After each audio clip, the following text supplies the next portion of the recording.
আলোক ছায়ার খেলা নয়, এখানে যা দেখবেন তা হয়তো আগাম মৃত্যু। আমার সাথে খেলবে?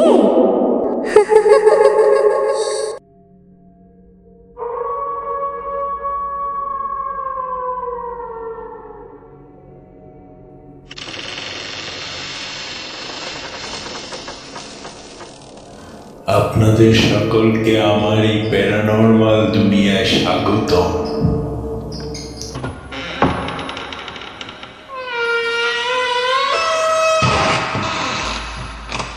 সব আয়না কি শুধু প্রতিচ্ছবিই দেখায়? কখনো কি আপনি আয়নায় তাকিয়ে নিজেকে ছাড়া অন্য কাউকে দেখেছেন? একটা মৃতদেহ, একটা অপরাধ যেটা এখনো ঘটেনি, তবু আপনি জানেন ঘটবেই। এই গল্পটা এমনই এক আয়নার, যেটা শুধু দেখায় না, বেছে নেয়। বেছে নেয় কে বাঁচবে আর কে মরবে। ঘোষপাড়া জমিদার বাড়ির পুরনো সেই ঘরটার কথা এখন আর কেউ বলে না, কারণ যারা বলেছিল তারা কেউ নেই। আছে শুধু একটা আয়না, নীরব, অদৃশ্য আর অপেক্ষমান। আপনার চোখ জোড়া কখন তার দিকে ফিরবে, সেই অপেক্ষায়।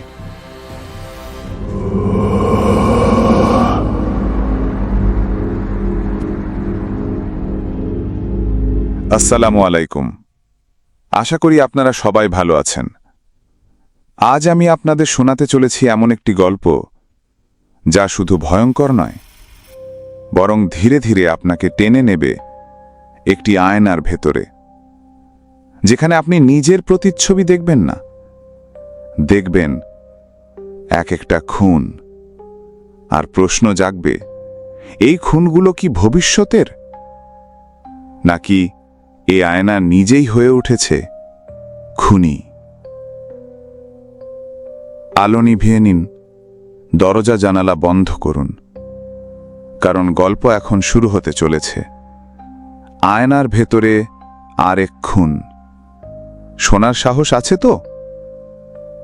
চলুন শুরু করি।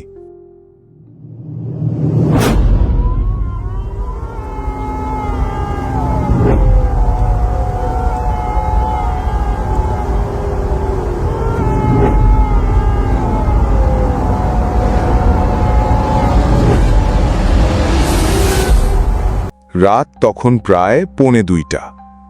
আকাশ জুড়ে ছড়িয়ে থাকা মেঘের ফাঁক দিয়ে চাঁদের আলো মাঝে মাঝে উঁকি দিচ্ছিল।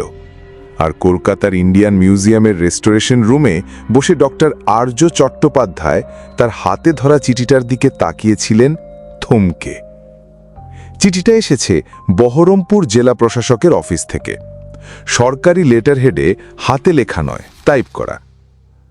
একটি পুরনো জমিদার বাড়ির মালিকানার উপর সরকারের হস্তক্ষেপ শুরু হয়েছে। বাড়িটি বর্তমানে পরিত্যক্ত, কিন্তু সম্প্রতি কিছু অস্বাভাবিক ঘটনার খবর পাওয়া যাচ্ছে।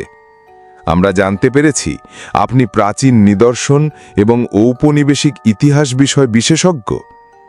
আমাদের অনুরোধ, আপনি যদি কয়েকদিনের জন্য বহরমপুরের ঘোষপাড়া জমিদার বাড়ি পরিদর্শন করেন। বিশেষ করে বাড়িটির কেন্দ্রে একটি প্রাচীন বিশাল আয়না রয়েছে। স্থানীয়রা একে মৃত্যুর আয়না বলে ডাকে। কৌশিক রায়, জেলা শাসক। আর্য কিছুক্ষণ চুপ করে রইলেন। আয়নার গল্পটা পুরোটাই কুসংস্কার মনে হচ্ছিল, কিন্তু তিনি জানতেন ইতিহাস কখনো সরল হয় না। বেশিরভাগ সময় যেসব ঘটনাকে গুজব বলে দূরে ঠেলে দেওয়া হয়, তার ভেতরেই লুকিয়ে থাকে ভয়ঙ্কর সত্যের ছায়া। 3 দিন পর বহরমপুর। জিপটা যখন ঘোষপাড়া জমিদার বাড়ির সামনে এসে থামল, সূর্য তখন পশ্চিমে হেলে পড়ছে। চারপাশে নীরবতা, বাতাসে ধুলো আর পুরনো কাঠের গন্ধ। বাড়িটা যেন সময়ের ভেতরে জমে থাকা কোনো দুঃস্বপ্ন। বিশাল ধূসর দেয়ালে শ্যাওলা, ছাদের কর্নিশ থেকে ঝুলে থাকা কাকের বাসা, আর দরজার উপর লোহার খোদাই, ঘোষ পরিবার 1826। তাকে স্বাগত জানাতে এলো একজন ম্যানেজার শ্রেণীর লোক। নাম তার সত্যেন মণ্ডল। স্থানীয়, বয়স 40-এর কোঠায়। চোখে অবিশ্বাস আর গলায় গুজব।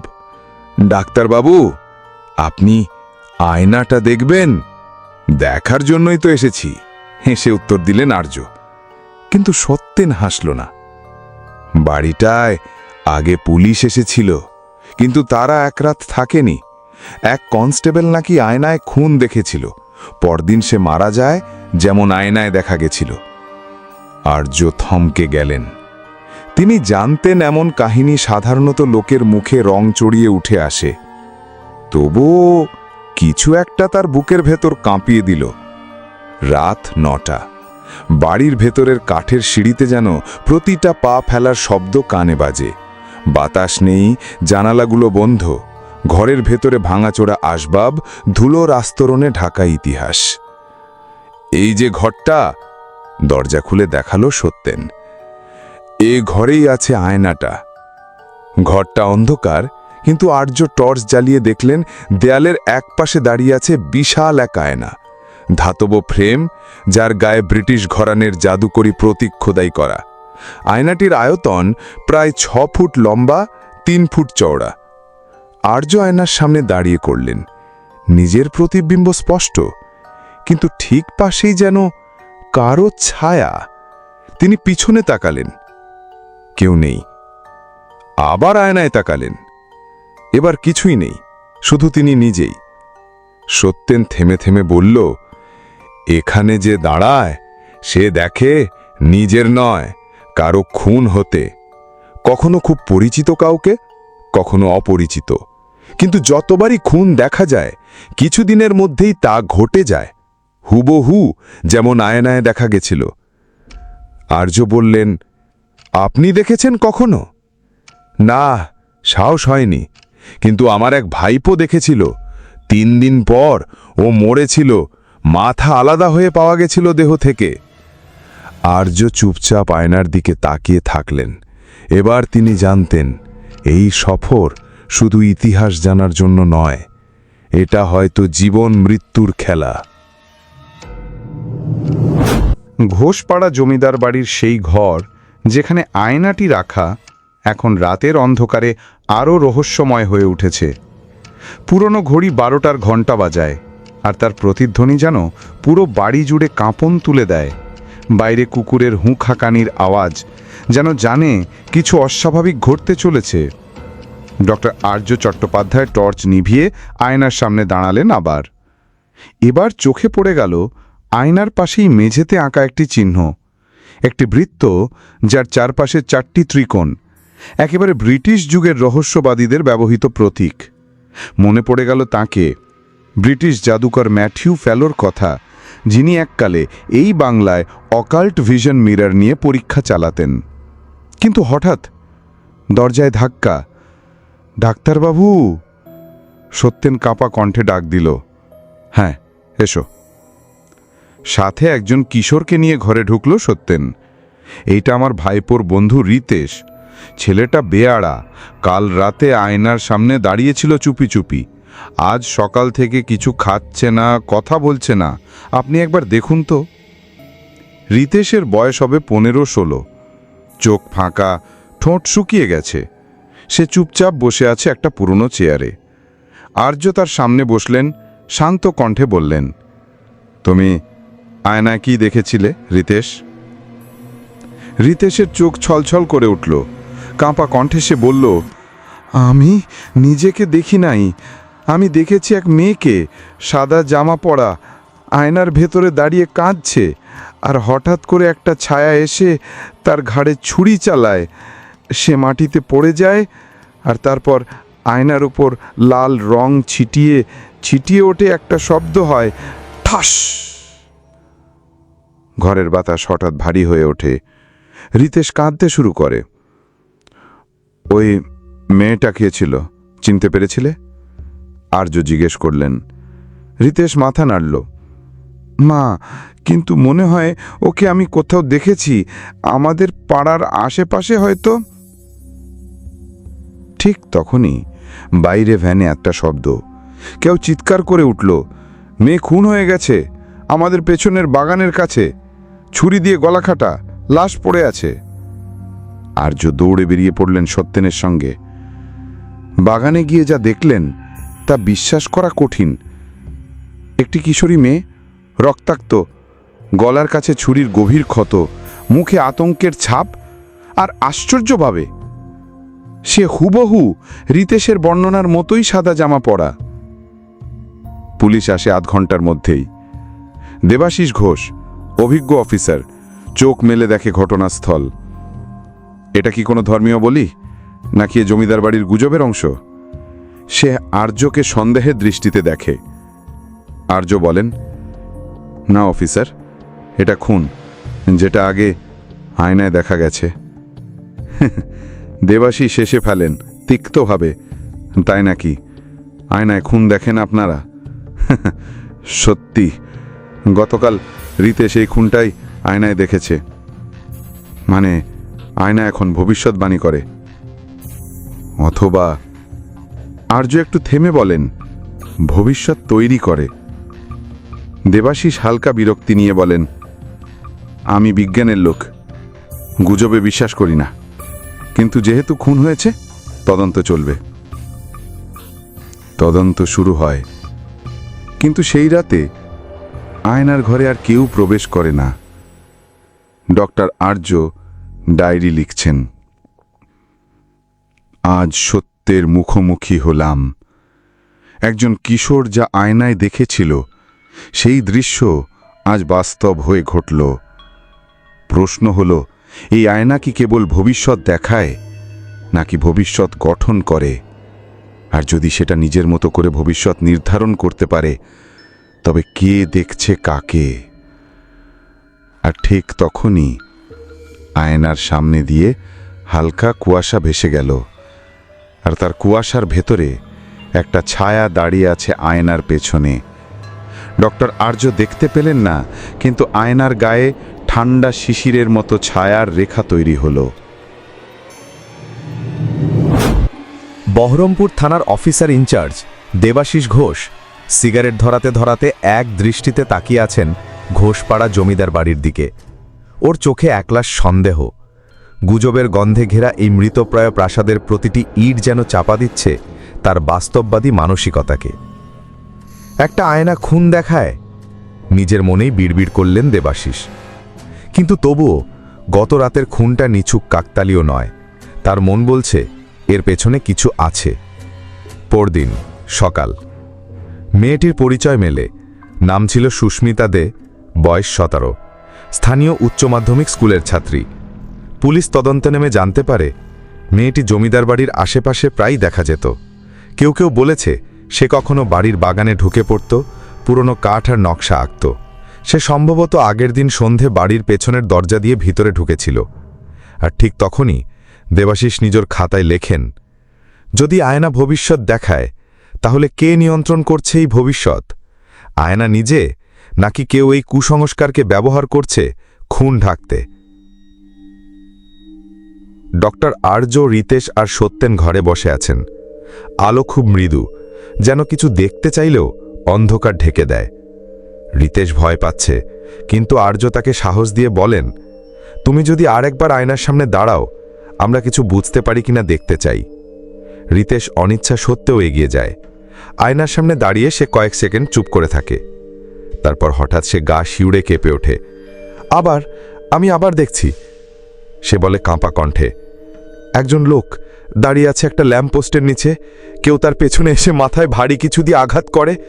সে পড়ে যায়, মাথা ফেটে যায়, রক্ত এভরিওয়্যার। আর্য দ্রুত আয়নার সামনে এসে দাঁড়ান, কিন্তু তিনি কিছুই দেখতে পান না। রিতেশ পেছনে ফিরে তাকায়, তার চোখ উন্মাদ। আজ রাতেই হবে এটা, আমি বুঝতে পারছি। লোকটির নাম সমীর রায়, বয়স 35, স্থানীয় ইলেকট্রিশিয়ান। সেই দিন রাতে দোকান থেকে ফেরার সময় বাজারের রাস্তার ল্যাম্পপোস্টের নিচে দাঁড়িয়েছিলেন। কয়েক সেকেন্ডের মধ্যেই পেছন থেকে কেউ তার মাথায় ভারী কিছু দিয়ে আঘাত করে। মাথার পেছনটা চৌচির হয়ে যায়, রক্ত ছিটকে পড়ে ল্যাম্পপোস্টের বেসমেন্টে। 5 মিনিট পরেই পথচারীরা তাকে মৃত অবস্থায় পড়ে থাকতে দেখে। ঘটনাস্থলে পৌঁছে দেবাশিস নিজেই স্তব্ধ হয়ে যান। ঘটনা হুবহু মিলে গেছে আয়নায় দেখা দৃশ্যের সঙ্গে। মধ্যরাত, ডক্টর আর্য তার নোটবুকে দ্রুত লিখছেন। দুইটি খুন, দুইটি পূর্বাভাস। আয়নাটিকে যেন কেউ নিয়ন্ত্রণ করছে না, এটা নিজে বেছে নিচ্ছে কাকে দেখাবে, কাকে মারবে। প্রশ্ন হচ্ছে, আয়নার পেছনের শক্তি কি? আর সবচেয়ে ভয়ঙ্কর প্রশ্ন, পরবর্তী খুনের দৃশ্য যদি আয়নায় আমি নিজেকে দেখি? ঠিক তখনই বাতাস ঠান্ডা হয়ে এলো। জানালার কপাট খোলা ছিল না, তবুও পর্দা ধীরে ধীরে উঠতে লাগলো, যেন কেউ বাইরে থেকে নিঃশব্দে প্রবেশ করছে। আয়নার দিকে তাকিয়ে আর্য ধীরে ধীরে এগিয়ে গেলেন। আয়নায় তখন শুধুই তার প্রতিচ্ছবি, কিন্তু প্রতিচ্ছবির চোখে ভয়। আর আয়নার গায়ে নিচের দিকে ধীরে ধীরে গঠিত হলো একটি রক্তাঙ্গ রাঙা দাগ, যা লিখে উঠল নেক্সট। ঘোষপাড়া জমিদার বাড়ির চারপাশে এখন আর নিঃশব্দ শূন্যতা নেই। আছে পুলিশের টহল, সাংবাদিকদের ফিসফাস আর গ্রামবাসীদের গুজব। স্থানীয়দের মুখে মুখে ফিরছে একটাই কথা, আয়নাটা আবার রক্ত চাইছে। দুইটি খুন, দুইটিই ঘটেছে আয়নায় দেখা ভবিষ্যৎ দৃশ্য অনুযায়ী। এইবার দেবাশিস ঘোষ বুঝলেন, সময় এসেছে কুসংস্কারের বাইরে গিয়েও আয়নাটির উৎস খুঁজে বের করার। এক কাপ কালো কফিতে চুমুক দিতে দিতে দেবাশিস টেবিলে ছড়ানো রিপোর্টগুলো দেখছেন। ছবিগুলোতে একটা অদ্ভুত বিষয় খেয়াল করলেন, দুইটি খুনেরই আগে ভিকটিমরা কোথাও না কোথাও জমিদার বাড়ির আশেপাশে এসেছিল, যেন তারা কোনোভাবে নির্বাচিত হচ্ছিল। স্যার, এক কনস্টেবল বলল, আপনার খোঁজে এক প্রফেসর এসেছেন, ডক্টর মিনা স্যামুয়েল। ইতিহাসের গবেষক, উনি নাকি ব্রিটিশ যুগের স্পিরিচুয়াল ম্যাজিক নিয়ে কাজ করেন। পাঠাও তাকে ভেতরে। ডক্টর মিনা এক পলকে স্মার্ট ও আত্মবিশ্বাসী, তার চোখে যেন এক গভীর কিছু লুকানো। তিনি বললেন, আমি শুনেছি আপনি ঘোষপাড়া জমিদার বাড়ির আয়নার তদন্ত করছেন। আমি এই আয়নার নাম আগেও শুনেছি। ব্রিটিশদের গোপন নথিতে একে বলা হতো দ্য অরেকল গ্লাস। দেবাশিস ভ্রু কুঁচকে বললেন, অরেকল গ্লাস? ওটা তো তোতা পাখির ভবিষ্যৎবাণী, তাই তো? না, এটা অনেক গভীর, মিনা বললেন। 1857 সালের আগে এক ব্রিটিশ অকাল্টিস্ট ছিলেন ম্যাথিউ ফ্যালো। তিনি একটি বিশাল আয়না তৈরি করান মিশরের এক রহস্যময় নকশা অনুসারে। আয়নাটির দাবি ছিল এটি ভবিষ্যৎ দেখায়, কিন্তু কেবল মৃত্যুর ভবিষ্যৎ। দেবাশিস থমকে গেলেন। আপনি বলতে চান এই আয়নাটি সেই একই? সম্ভাবনা প্রবল, এবং একটা কথা মনে রাখবেন, ফ্যালোয়ের নোটবুকে পাওয়া গেছে একটি বাক্য, those who gaze without purpose invite their own end. যারা উদ্দেশ্যহীনভাবে আয়নায় তাকায়, তাদের নিজের মৃত্যুই আয়না আহ্বান করে। সেই রাতে ডক্টর আর্য আয়নার সামনে বসে আছেন। রিতেশকে আর সেখানে আসতে দেওয়া হয়নি, বাইরে পুলিশ পাহারা দিচ্ছে, কিন্তু ঘরের ভিতরটা যেন আলাদা এক জগৎ। তিনি ডায়েরি খুলে লেখেন, আমি এখন জানি এই আয়নাটি কেবল ভবিষ্যৎ বলে না, এটি নির্বাচন করে মানুষ, সময়, মুহূর্ত। এবং এখন মনে হচ্ছে এই নির্বাচনটি এলোমেলো নয়, এটা যেন প্রতিশোধ নিচ্ছে, কিংবা পুরনো কোনো চুক্তি পূরণ করছে। কে জানে, হয়তো আয়নাটির পেছনে কোনো আত্মা বন্দী, কিংবা সেই ম্যাথিউ ফ্যালোর অসমাপ্ত জাদু। ঠিক তখনই আয়নায় ভেসে ওঠে নতুন এক দৃশ্য। কেউ একজন পুলিশের পোশাক পরে দাঁড়িয়ে আছে, তার গলায় থ্যাতলানো দাগ। সে ধীরে ধীরে মাটিতে পড়ে যায়। মুখটা অস্পষ্ট, কিন্তু ডক্টর আর্য বুঝে যান, দেবাশিস ঘোষ। পরদিন সকাল, দেবাশিস পুলিশের গাড়িতে বসে যাচ্ছেন সদর দফতরে মিনা স্যামুয়েলকে নিয়ে। তিনি এখনও আয়নায় দেখা দৃশ্য জানেন না, কিন্তু গাড়িতে ওঠার সময় হঠাৎ তার ফোনে আসে একটা এমএমএস, অজানা নাম্বার থেকে। খুলে দেখেন একটা ভিডিও ক্লিপটি যেন সিসিটিভি ফুটেজ, কিন্তু ঘরের কোনো কোণ থেকে রেকর্ড করা। তাতে দেখা যাচ্ছে একজন লোক আয়নার সামনে দাঁড়িয়ে, আর ঠিক পেছনে একটা ছায়া ধীরে ধীরে তার গলায় হাত দিয়ে চেপে ধরছে। লোকটা আর কেউ নয়, দেবাশিস নিজেই। তার হাত থেকে ফোন পড়ে যায়। ক্যামেরা এখন তাকে দেখায়। আয়নার প্রতিচ্ছবির মতো ধীরে ধীরে নিঃশ্বাস নিতে নিতে সে বলে ওঠে, এই আয়না জানে তুমি কে।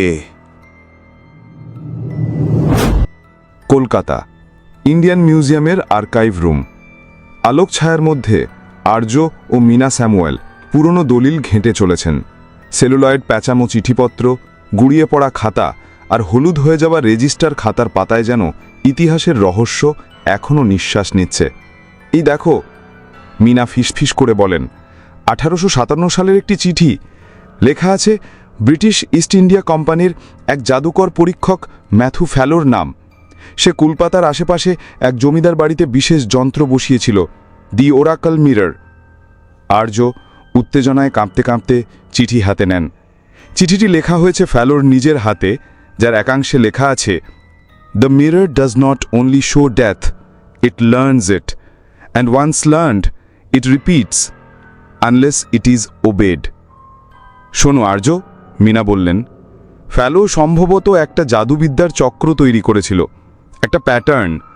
আয়নাটা কেবল ভবিষ্যৎ বলে না, এটা শেখে, মানে সে ঘটনা মনে রাখতে পারে এবং তারপর তা পুনরাবৃত্তি করে। আর্য স্তব্ধ হয়ে গেলেন। তাহলে আয়নাটা একটা জীবন্ত যন্ত্র, একটা প্রোগ্রামড আত্মা? ঠিক তাই নয়, এর মধ্যে আত্মা নেই, কিন্তু এর মধ্যে বন্দী আছে ইচ্ছা।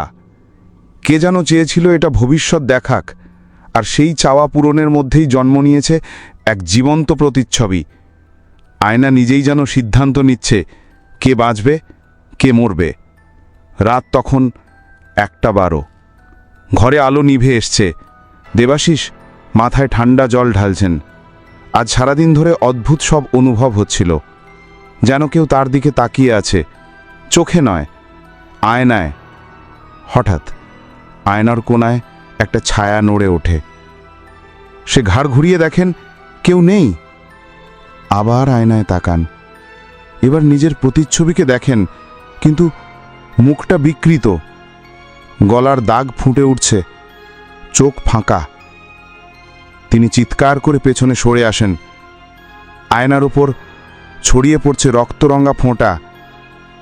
তার মাথায় বাজ পড়ে। আয়না তাকে দেখিয়ে দিচ্ছে ভবিষ্যৎ অথবা মৃত্যুর চুক্তি। আরজু আর মিনা আরেকটি নথি খুঁজে পান, একটি ডায়েরি। তাতে লেখা, March 14, 1858. The subject I tested today saw a man die in the mirror. The next day, the man was indeed found dead. This proves the theory. The mirror reflects not what is, but what will be, unless it is stopped. আর্য ধীরে ধীরে বললেন, fallow নিজেই বুঝতে পেরেছিল এই আয়না একটা আত্মচেতনা তৈরি করছে। একবার মৃত্যু দেখার পর তা যেন চায় আর মৃত্যু। মিনা যুক্ত করলেন, আমরা যতক্ষণ এই আয়নাটিকে কৌতূহলের বস্তু হিসেবে দেখি, এটা আমাদের নিঃশেষ করবে। এখন প্রশ্ন, ফ্যালো নিজে কিভাবে আয়নাটিকে থামাতে চেয়েছিলেন? আর্য বললেন, তার ডায়েরির শেষে লেখা, one cannot destroy a future, but one can blind the mirror. আয়নাকে নষ্ট করা যায় না, তবে হয়তো অন্ধ করা যায়। রাত গভীর, জমিদার বাড়ির আঙিনা কুয়াশায় ঢাকা। আয়নার ঘর নিঃশব্দ, কিন্তু আয়নার কাঁচে প্রতিচ্ছবি নেই, শুধু অন্ধকার, যেন কাঁচের পিছনে কেউ নিঃশব্দে হাঁটছে। হঠাৎ আয়নার কোণায় ফুটে উঠল এক দৃশ্য। ডক্টর মিনা দাঁড়িয়ে আছেন, পেছনে কেউ ধীরে ধীরে এগিয়ে আসছে। কিন্তু মিনা তো এই মুহূর্তে কলকাতায়। তাহলে কে দেখছে আয়নায় তাকে? দুপুর 2টা। বাড়ির বাইরে এখন জনসমাগম বাড়ছে, গুজবের ডালপালা ছড়িয়ে পড়েছে। আয়না এবার কাউকে আত্মহত্যা করতে বলছে। স্থানীয়দের মধ্যে ভয়ে আতঙ্ক, কেউ কেউ বাড়ি ছেড়ে পালাচ্ছে। সত্যেন মণ্ডল হঠাৎ ছুটে এসে ডক্টর আর্যকে বলল, স্যার, এক ছেলে নাম রাহুল পাল কাল রাতে আয়নার ঘরে ঢুকেছিল, কেউ জানে না। আজ সকাল থেকেও চুপচাপ। বলছে আয়নায় সে নিজের আত্মহত্যা দেখেছে। কি দেখেছে? আর্য স্তব্ধ। সে দেখেছে ছাদ থেকে ঝুলছে তার দেহ, মুখ নীল, চোখ ফাঁকা, আয়না নাকি ওকে বলেছে, তুই তো ঠিক এইখানেই মরবি। আর্য সঙ্গে সঙ্গে দেবাশিসকে খবর দিলেন। রাহুলের ঘরের দরজা ভেতর থেকে বন্ধ। দরজার ওপাশ থেকে গলা শোনা যাচ্ছে, আমি বাঁচতে চাই, কিন্তু আয়না বলে দিয়েছে ও আমাকে দেখেছে, আমি কিছু করতে পারবো না। পুলিশ দরজা ভাঙে। রাহুল জানালার গ্রিল ধরে ঝুলছিল। সময় মতো তাকে নামিয়ে আনা হয়। সে অজ্ঞান হয়ে পড়ে যায়, কিন্তু বেঁচে যায়। ঘটনার ভিডিও ছড়িয়ে পড়ে সামাজিক মাধ্যমে। আয়নার অভিশাপ এখন ভাইরাল। রাহুলকে জিজ্ঞেস করা হয় সে কি দেখেছিল। তার কথা টুকরো টুকরো। আমি আয়নার সামনে দাঁড়িয়েছিলাম, হঠাৎ আলো নিভে গেল। আয়নার ভেতরে আমি দেখি একটা দড়ি আমার গলায়। আমি নড়তে পারছিলাম না। আর তারপর আমার চোখ খুলে যায়, কিন্তু আমি আয়নার ভেতরে, আমি না। আর্য মিনা চিন্তিত। এবার আয়না কেবল ভবিষ্যৎ দেখাচ্ছে না, এ যেন মন নিয়ন্ত্রণ করছে। মিনা বলেন, this is escalating, mirrors pattern is changing, it's interacting with the viewer now, it's not just reflecting, it's commanding. Arya শিহরিত কণ্ঠে বলেন, তাহলে যদি কেউ এতে তাকায়, আয়না তার মধ্যে এক ধরনের মৃত্যুবোধ ঢুকিয়ে দিচ্ছে, যেমন ভাইরাস ঢোকে কোডে। রাহুলকে রাখা হয়েছে পুলিশ হেফাজতে, মানসিক পর্যবেক্ষণে। আর্য একা আয়নার ঘরে বসে থাকেন। মোমবাতির আলোয় দেয়ালে ছায়া নড়ছে। তিনি আয়নার সামনে বসে একটানা তাকিয়ে থাকেন। প্রথমে কিছুই আসে না, তারপর ধীরে ধীরে ভেসে ওঠে একটি ঘর, দেয়ালে ক্যালেন্ডার, তারিখ 12 জুলাই। একটি দেহ মেঝেতে পড়ে আছে, একটি ছুরি পাশে। দেহটি নড়ছে না। আর্য ধীরে ধীরে বুঝতে পারেন সে দেহটি তারই। পরদিন সকাল। আর্য খুব কম কথা বলেন। ডায়েরিতে লেখেন, আয়না আমাকে দেখিয়েছে আমার মৃত্যু, কিন্তু তারিখ ছিল ভবিষ্যতের। আমি জানি সময় আছে, কিন্তু যদি মৃত্যু অবধারিত হয়, তাহলে এটা কি ভবিষ্যৎ নাকি পূর্ব নির্ধারিত ফাঁদ? দেবাশিস হঠাৎ সিদ্ধান্ত নেন আয়নাটিকে ধ্বংস করতে হবে। পুলিশ বাহিনী এনে সে আয়নাটিকে কাঠের বাক্সে তুলে ট্রাকে তোলে। কিন্তু যতবারই আয়নাটিকে নড়ানো হয়, ঘরে হঠাৎ বিদ্যুৎ চলে যায়। কারো গলায় দম বন্ধ লাগার অনুভূতি হয়। এক অফিসার সংজ্ঞাহীন হয়ে করে। ট্রাকটি বেরোতেই শহরের মোড় ঘুরে ট্রাকটি অ্যাক্সিডেন্ট করে। বাক্স ছিঁড়ে গিয়ে আয়নাটি আবার ঠিক আগের জায়গাতেই ফিরে আসে, ঘোষপাড়া জমিদার বাড়ির ঘরে। লোকেরা বলতে থাকে আয়নাকে সরানো যাবে না, ও নিজেই ফিরে আসে। ডক্টর মিনা স্যামুয়েল হাতে পেয়েছেন এক পুরনো নথি, 1881 সালে লেখা একটি ব্যক্তিগত চিঠির প্রতিলিপি। প্রেরক রেভারেন্ড ইলিয়াস গ্রিম, প্রাপক লর্ড বেন্টিক, ব্রিটিশ প্রশাসক। চিঠিতে লেখা ছিল, I fear the mirror has passed to an unholy hand. A man named Ezra D'Souza has taken possession of the artifact. People around him have started to die strangely, and he claims he sees it all in advance. Ezra D'Souza, Mina ফিসফিস করে বলেন, এই নামটা ইতিহাসের অন্ধকার অধ্যায়ে বহুবার উঠে এসেছে। সে ছিল এক জ্যোতিষী, স্পিরিচুয়ালিস্ট এবং হত্যাকারী, যাকে কালো চোখের মানুষ নামে ডাকত লোকেরা। কিন্তু সে কখনো ধরা পড়েনি। সে নাকি মৃতদের নাম বলে দিত আগেই, আর তারাই মরত। ডক্টর আর্য গভীর কণ্ঠে বলেন, তাহলে কি সে আয়নাটিকে ব্যবহার করেছিল হত্যার অস্ত্র হিসাবে? তার ভবিষ্যৎ জ্ঞান আয়না থেকেই আসত? মিনা মাথা নেড়ে বলেন, হ্যাঁ, এজরা আয়নাকে ব্যবহার করত, কিন্তু শেষ দিকে আয়নাটাই হয়তো তাকে নিয়ন্ত্রণ করতে শুরু করেছিল। কারণ 1890-এ তার মৃত্যু হয় এক অদ্ভুতভাবে। সে নিজেই আয়নার সামনে নিজের ঘাড় কেটে ফেলে। তার রক্তে আয়নার ফ্রেমে তখন এই বাক্য পাওয়া যায়, now I am the mirror. Doctor Arya আয়নার সামনে বসে জানেন আয়না তার মৃত্যুর ভবিষ্যৎ দেখিয়েছে। সময় আছে মাত্র 5 দিন। তার মনে একটাই প্রশ্ন ঘুরছে, আয়নাকে কি সত্যিই কেউ নিয়ন্ত্রণ করছে, না আয়নাটাই এখন নিয়ন্ত্রক? ঠিক তখন মিনা দৌড়ে ঘরে ঢোকে, তার হাতে একটি পুরনো বাক্স। এই বাক্সটা এজরা ডিসুজার বাড়ি থেকে উদ্ধার হয়েছিল। বহু বছর পর এক জাদুবিদ্যা গবেষকের কালেকশনে এসেছিল। এটা ফ্যালোর লেখা মূল মিরর বাইন্ডিং রিচুয়াল। আর্য দ্রুত বাক্স খুলে দেখে ভিতরে রয়েছে এক পুস্তিকা, ফ্যালোর হাতে লেখা একমাত্র সংরক্ষিত মন্ত্রসমূহ। তার একটি অংশ বলছে, to blind the mirror one must reflected to itself, only a mirror can kill a mirror. Arya বিস্ময়ে বলেন, মানে আয়নাকে অন্ধ করতে হলে তার সামনে আরেকটা আয়না ধরতে হবে, যাতে সে নিজেকে দেখে, তার নিজের চেতনার প্রতিচ্ছবি? মিনা বলেন, হ্যাঁ, আয়নাকে তার নিজের চেতনা দেখানো হলেই সেটা বিভ্রান্ত হয়, এক প্রকারে আত্মধ্বংসে চলে যেতে পারে। ফ্যালোর নিজেই শেষবার এই পদ্ধতিতে আয়নাটিকে ঘুম পাড়িয়েছিল, কিন্তু এজরা তা আবার জাগিয়ে তোলে। দেবাশিসের খোঁজে আর্য আর মিনা নামেন জমিদার বাড়ির বেসমেন্টে। পুরনো জমি জরিপের ফাইলে দেখা যায় ঘরের নিচে একটি গোপন চেম্বার আছে। সেখানে গিয়ে তারা যা দেখে তাতে শরীর শীতল হয়ে যায়। একটি ছোট্ট মণ্ডপ, দেয়ালে পুরনো রক্তিঞ্জিত লেখা, আয়নাই বিচারক। মেঝেতে পোড়া মোমবাতির চিহ্ন, কিছু ছিন্ন কাপড়ের টুকরো, আর মাঝখানে রাখা একটি ভাঙা আয়না, যেটার মধ্যে শুধু একটাই ছবি, এজরা ডিসুজা, মৃত কিন্তু চোখ খোলা। হঠাৎ দরজার উপাস থেকে কড়কড় শব্দ। আর্য ধীরে ধীরে পেছনে তাকান। আসল আয়নাটি এখন সিঁড়ির মাথায় দাঁড়িয়ে থাকা এক পুলিশ অফিসারের চোখের সামনে। অফিসার চিৎকার করে ওঠে, আমি নিজেকে দেখছি না, আমি দেখছি আপনাকে। আর্য আর সময় নষ্ট করেন না, পকেট থেকে ছোট আয়নাটি বের করে উঁচু করে ধরেন। আয়নাকে দেখানো হয় তারই প্রতিচ্ছবি। এক মুহূর্তের জন্য পুরো ঘর কেঁপে ওঠে, বিদ্যুৎ যায়, আয়নার গায়ে ধোঁয়া জমে। কিন্তু 10 সেকেন্ড পর আয়নাটি আবার স্থির, ফ্রেমের নিচে গলে পড়া কিছু রক্তের মতো তরল।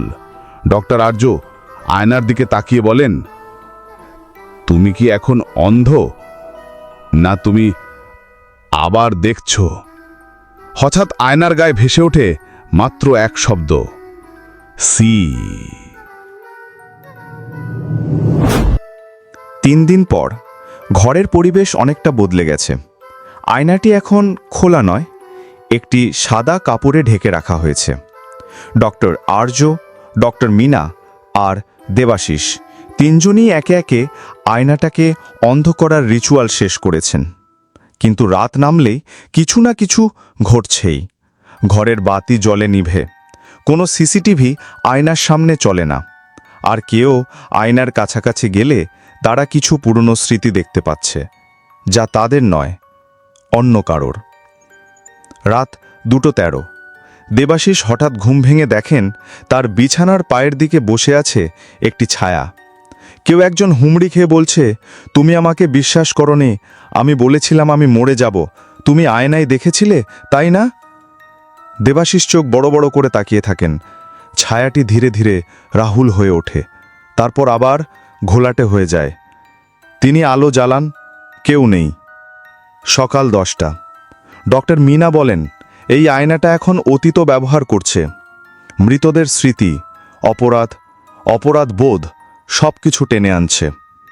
যেমন এটা ভবিষ্যৎ দেখাতে পারে, তেমনি কারোর অপ্রকাশিত পাপও তুলে আনছে। আর্য চুপচাপ বসে আছেন, তার চোখে এক অদ্ভুত অভিব্যক্তি। গতকাল রাতে আমি একটা দৃশ্য দেখেছি, আমার মায়ের মুখ, কিন্তু তিনি তো মৃত।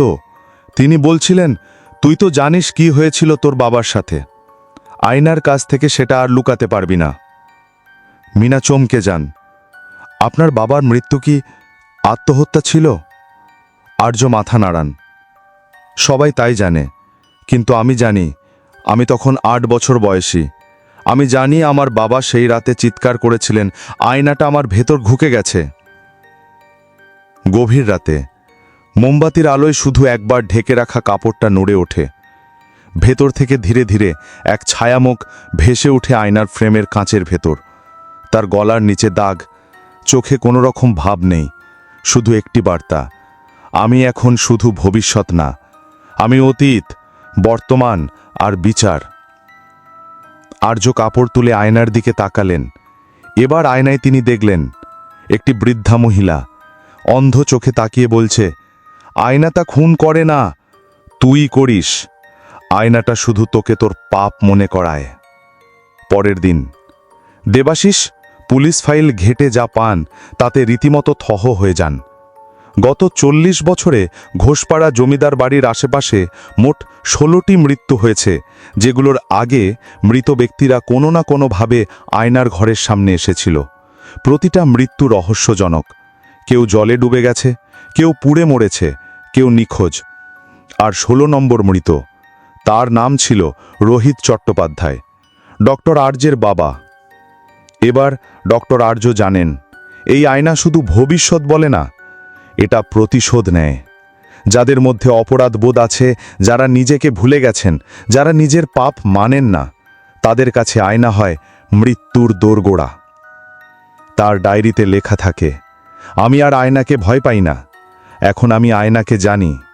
আয়নাটা মানুষও নয়, ভূতও নয়, এটা হলো প্রতিটি মানুষের অপরাধ বোধের ছায়া। যতবার কেউ আয়নায় নিজেকে খুঁজবে, আয়না তাকে দেখাবে সে কি লুকিয়ে রেখেছে। ভোর 4টে, ঘুম ভাঙে ডক্টর আর্য চট্টোপাধ্যায়ের। বাইরে ঝিরঝিরে বৃষ্টি, ঘরের মেঝেতে পানি জমেছে, মোমবাতির আলো টিমটিম করে জ্বলছে, আর আয়নার কাপড়টা মাটিতে পড়ে আছে। তিনি দ্রুত উঠে দাঁড়ান। আয়নাটা কেউ খুলে রেখেছে, তার প্রতিচ্ছবি নেই, কাঁচের মধ্যে শুধু একরাশ কুয়াশা, আর তার নিচে লেখা, final, one last blood, you must choose.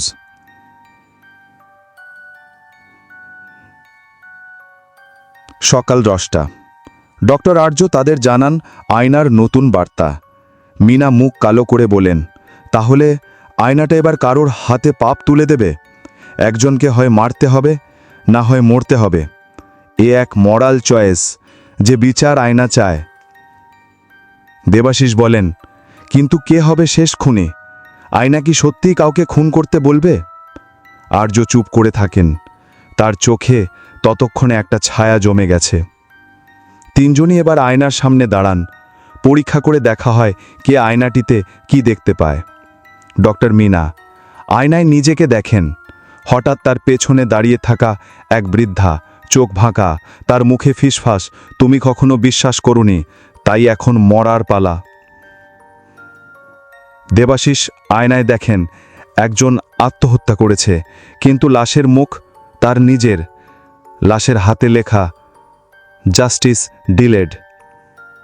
আর্য আয়নায় কিচ্ছু দেখেন না, শুধু একটি শব্দ ভেসে ওঠে, ইউ ডিসাইড। সন্ধে 6টা। বাড়ির দরজার নিচ দিয়ে গড়িয়ে আসে একটি চিঠি। কে রেখে গেছে কেউ জানে না। চিঠির ভেতর শুধু কয়েকটি লাইন, এই আয়না, এই ঘর, এই মৃত্যু সবকিছু আমার নয়, আমি তো শুধু দেখেছি। কিন্তু যারা দেখেও চুপ থেকেছে, তারা কি নির্দোষ? রোহিত চট্টোপাধ্যায়ের লেখা, 1986। আর্য থমকে যান। তার মনে পড়ে যায় সেই রাতের কথা। তিনি দেখেছিলেন তার বাবা কান্নাকাটি করছিলেন আয়নার সামনে। তিনি চিৎকার করে বলেছিলেন, আমাকে ক্ষমা করো, আমি দেখেছিলাম, কিন্তু আমি কিছু করিনি। তার বাবা নিজে খুনি ছিলেন না, কিন্তু খুন যে হবে সেটা আগে থেকেই তিনি জানতেন। আর্য বুঝতে পারেন, আয়নার অভিশাপ শুধু খুনিকে শাস্তি দেয় না, যারা খুন প্রতিরোধ করতে পারত তাদেরও। রাত 9টা। আয়নাটি আবার উন্মুক্ত করা হলো। এবার কাঁচের মধ্যে লেখা ওঠে, জাজ অর বি জাজড। আর্য আয়নার সামনে দাঁড়ান, হাতে একটি ছুরি। আর মিনা আর দেবাশিস ভয়ে পেছনে দাঁড়িয়ে। আমি বুঝে গেছি, এই আয়না কেবল ভবিষ্যৎ বা অতীত না, এটা আমাদের ভেতরে ছায়া দেখে। কে চুপ করেছিল, কে দেখে কিছু বলেনি, তাদের ওপর এটাই দেয় শেষ খুনের দায়িত্ব। তার চোখে জল। সে ফিসফিস করে, আমি একদিন বাবাকে থামাতে পারতাম, আমি আয়নাটা লুকাতে পারতাম, আমি সত্য চেপেছিলাম। তারপর সে ছুরি নামিয়ে রাখে, আর আয়নার দিকে চেয়ে বলে, আমি আর কিচ্ছু লুকোবো না, আয়, যদি আমাকে নিতেই চাস। আয়নার কাজ হঠাৎ চিৎকারের মতো শব্দে কেঁপে ওঠে, আর তারপর ভেঙে পড়ে এক ঝটকায়। পরদিন ঘোষপাড়া জমিদার বাড়িতে ঢোকার অনুমতি বন্ধ করে দেওয়া হলো। পুলিশ রিপোর্টে লেখা আয়না অন্যান্য কারণে নিজেই চূর্ণ হয়ে গেছে। কিন্তু যে কাজগুলো জমা করা হয়েছিল তার একটিতে ঘনভাবে দেখলে বোঝা যায় একটা প্রতিচ্ছবি এখনো রয়ে গেছে। একজন পুরুষ দাঁড়িয়ে আছে, চোখে ছায়া, নিচে আঁচড়ানো লেখা I was the mirror, now you are. 6 মাস পর ঘোষপাড়া জমিদার বাড়ি এখন তালাবদ্ধ, ধ্বংসস্তূপে পরিণত হয়েছে সেই ঘর, আর কেউ যায় না। পুলিশ, ইতিহাসবিদ, বিজ্ঞানী সবার দৃষ্টিসীমার থেকে হারিয়ে গেছে সেই আয়নার গল্প। কিন্তু সব অভিশাপ কি শেষ হয়? তুষার একজন ফ্রিল্যান্স রিপোর্টার, রহস্য ঘটনা, অতিপ্রাকৃত বিষয় এবং পরিত্যক্ত স্থানে ভিডিও করেন। ইউটিউব চ্যানেলের নাম ঘোস্ট হান্ট বেঙ্গল। এক সন্ধ্যায় জমিদার বাড়ির গেটে এসে দাঁড়ায় তুষার। ক্যামেরা চালু, চোখে চশমা আর হাতে ফ্ল্যাশলাইট। হাসতে হাসতে বলে, আজকে আমরা যাচ্ছি বহরমপুরের সেই বেরিয়ে পড়া জমিদার বাড়িতে, যেখানে নাকি একটা আয়না মানুষ খুন করত। মিথ অর ট্রুথ আমরা দেখব নিজের চোখে। তুষার ধুলিমাখা সেই পুরনো ঘরে পৌঁছায়। ঘরের মাঝখানে ধ্বংসপ্রাপ্ত আয়নার ভাঙা ফ্রেম আর ছড়িয়ে ছিটিয়ে থাকা কাঁচের টুকরো। এইটাই ছিল সেই আয়না, সে ফিসফিস করে বলে। হঠাৎ সে একটি কাঁচের টুকরো তুলে নেয়। মেঝেতে পড়ে থাকা আয়নার একটি ছোট খাপছাড়া টুকরো, যেটা 6 মাস ধরে ধুলায় পড়েছিল। সে ক্যামেরার লেন্সে সেটি ঘোরায়, তার প্রতিফলন দেখতে চায়। প্রথমে শুধু নিজের মুখ, তারপর ধীরে ধীরে টুকরোটির কাঁচ ভোলাটে হয়ে ওঠে, একটা ম্লান মুখ, অচেনা। সে থেমে যায়। ছায়ার মতো মুখটা হঠাৎ তার চোখের দিকে তাকিয়ে বলে, তুই কি দেখবি? সে চমকে উঠে, কাঁচটা ফেলে দিতে চায়, কিন্তু হাতটা কেমন যেন জড়িয়ে যায়। ভিডিও শেষ 10 সেকেন্ডে দেখা যায় তুষার চুপচাপ দাঁড়িয়ে, তার চোখ একদৃষ্টে তাকিয়ে আয়নার টুকরোটার দিকে। তার ঠোঁট নড়ে, মাইক্রোফোনে ধরা পড়ে, আমি তো কিছু চাইনি, আমি তো শুধু দেখতে চেয়েছিলাম, কিন্তু আয়নাটা। ও বলল, এবার আমি। ভিডিও কেটে যায়। পরদিন সংবাদ, স্থানীয় রিপোর্টার তুষার সিং নিখোঁজ। ঘোষপাড়া জমিদার বাড়ি থেকে তার ব্যাগ, ক্যামেরা ও ছিন্ন ভিন্ন চশমা উদ্ধার হয়েছে, কিন্তু তার দেহের কোনো খোঁজ নেই। পুলিশ বলছে কেসটা অস্বাভাবিক নিখোঁজ। তবে অদ্ভুত বিষয়, তার ক্যামেরার লেন্সের ঠিক পেছনে পড়ে থাকা আয়নার কাঁচে রোদে চিকচিক করছিল একটা নতুন প্রতিচ্ছবি, একটা মুখ। তুষার, সব আয়না নিজের প্রতিচ্ছবি দেখায় না, কিছু আয়না অপেক্ষা করে পরবর্তী চোখ জোড়ার জন্য।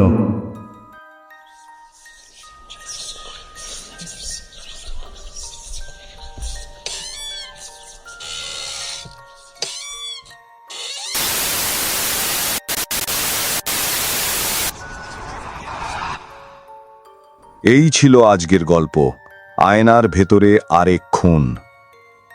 এক আয়নার, এক অভিশাপের, আর কিছু অসমাপ্ত প্রশ্নের কাহিনী।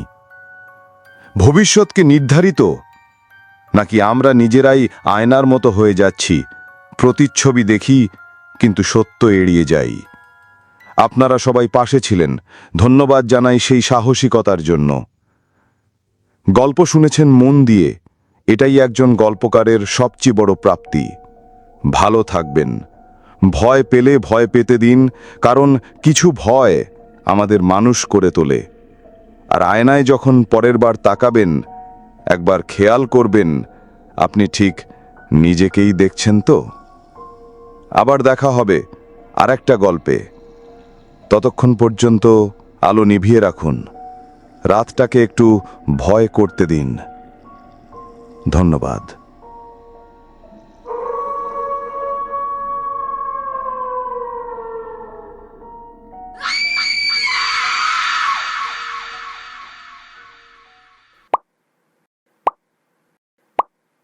Like and subscribe.